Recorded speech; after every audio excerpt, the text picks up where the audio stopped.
Hola amigos, bienvenidos a un nuevo episodio de Foto 51.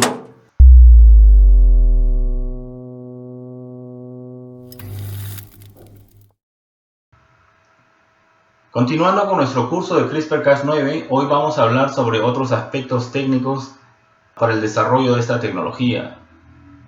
Esta tecnología requiere que uno tenga conocimientos de otras técnicas, por ejemplo, clonamiento, cultivo de tejidos o células, y también por ejemplo, Western blots y muchas otras técnicas de laboratorio. Probablemente muchos de ustedes no tengan experiencia en esto, así que yo voy a mostrarles un poco de cómo se utilizan estas técnicas y ya cuando llegue el momento ustedes pueden revisar todo esto. Los que sí tienen experiencia en este tipo de trabajos, entonces va a ser muy sencillo y esta información les va a ser muy útil. Pero igual, de todas maneras, aquellos que no tengan experiencia en su momento van a adquirir esa experiencia, van a poder adquirir ese tipo de entrenamiento y entonces este tipo de información les va a ser muy útil para poder desarrollar sus knockouts o para poder desarrollar knock-ins. Entonces empecemos con esta clase. El sistema vectorial que vamos a utilizar como ejemplo es este sistema, el pLenti CRISPR-V2. Este sistema es importante porque nos permite expresar las dos cosas que necesitamos para hacer un knockout: la guía de ARN, la guía sintética, y la proteína Cas9. Este vector tiene muchos elementos, ¿okay? Van a ver aquí elementos virales, este cassette que nos va a permitir hacer selección con ampicilina en bacteria, pero vamos a enfocarnos en los que son importantes para este curso. Entonces aquí estoy resaltando solamente esta parte ahora.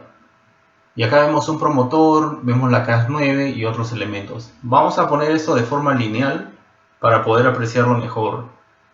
Y aquí vemos al gen de la Cas9, cuya expresión está siendo regulada por este promotor fuerte. Además vemos que la Cas9 no está sola, está fusionada con varios otros elementos. Uno de estos elementos es el elemento P2A, que nos permite hacer expresiones bisistrónicas. ¿Qué quiere decir esto? Que nos permite expresar dos genes bajo un mismo promotor.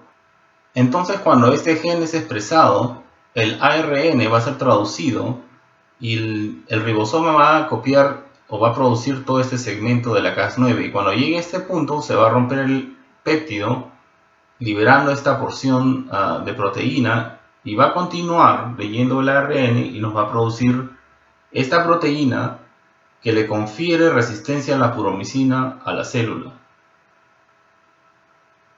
Además vemos aquí en color azul un elemento, y este elemento es una señal de localización nuclear.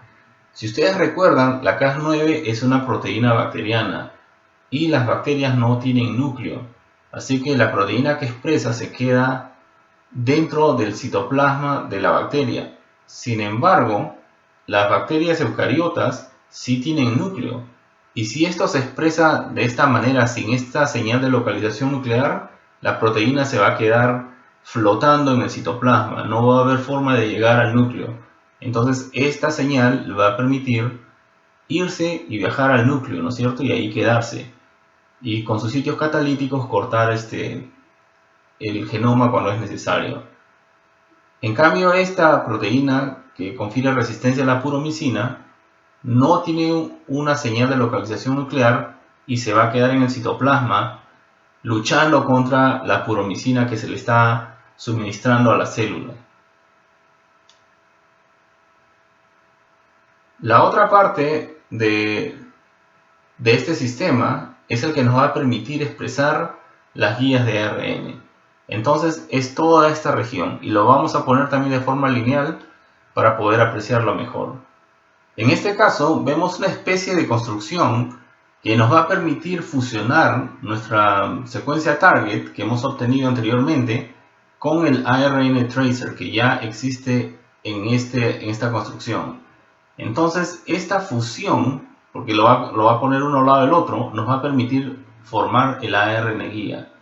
Y además vemos que este fragmento estaría bajo la regulación de un promotor llamado U6, que es un promotor especial para producir o para expresar genes que no van a tener como producto una proteína sino ARN, y justamente nuestra guía es de ARN, así que este promotor es justamente para ese tipo. Y de esta manera, este sistema vectorial, el P-Lenti CRISPR-V2, nos va a permitir expresar la Cas9 con sus sitios catalíticos en el núcleo y por supuesto el ARN guía que va a estar en el núcleo, y juntos van a poder hacer los cortes que nosotros necesitamos para hacer un knockout o un knock-in. Ahora el siguiente paso sería cómo vamos a clonar nuestra secuencia target, porque la Cas9 ya existe en el vector. Entonces todo lo que tendríamos que hacer es tomar nuestra secuencia target y ponerla en esta región para que se fusione con el ARN tracer y poder formar nuestra ARN guía. Ahora, ¿cómo hacemos esto? Los vamos a explicar muy brevemente en este siguiente fragmento. Este vector, si ustedes prestan atención en esta parte, tiene unos sitios de restricción que yo les he estado poniendo. ¿Qué son estos sitios de restricción? Estos sitios de restricción se llaman o van a ser reconocidos por la enzima BSMB1.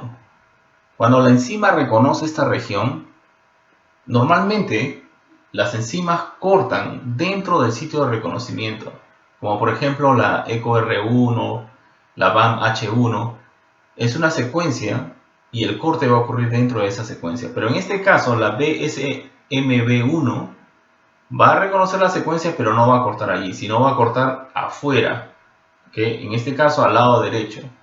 Y la forma en que lo hace es que hace un corte en la primera hebra a una distancia de un nucleótido, pero después hace un corte en la otra hebra a una distancia de 5 nucleótidos. ¿Okay? Entonces nos va a dejar este extremo cohesivo. Y la secuencia que existe al lado de este sitio de restricción o esta secuencia de la enzima, que la enzima reconoce, no tiene que ser una secuencia conocida, puede ser cualquier secuencia.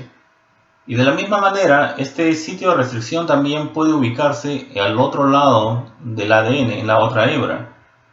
Y en este caso, el corte ocurriría de forma opuesta, al lado izquierdo del sitio de restricción, mientras que cuando está en la hebra positiva, cortaría al lado derecho. Ahora, para verlo de forma práctica, porque vamos a estar viendo la hebra positiva, entonces cuando encontremos esta secuencia GA-GA-CG, simplemente como regla vamos a decir que corta al lado izquierdo. Y esto lo estoy mencionando porque vamos a poner aquí este sitio de restricción, que es justamente el GA-GA-CG, y aquí la enzima va a cortar al lado izquierdo y en este caso en el lado derecho. Una vez que el corte ha ocurrido, de acuerdo a lo que he indicado, nos van a quedar estos extremos cohesivos, ¿ok? Ahora, lo primero que vemos es esto, que el corte está afectando parte del ARN tracer, que este es el ARN tracer, como lo vemos aquí. Esto no es ningún problema, porque nosotros vamos a construir este pequeño cassette de tal manera que tenga estas extensiones y complementen y se pueda unir a este extremo cohesivo. Y este otro extremo también va a encontrar su complementario en esta parte. De esa manera se va a poder fusionar, ¿no? Solo se va a ligar en el vector. Pero además también se va a reparar esta parte del ARN guía. Ahora, ¿cómo construimos este pequeño cassette?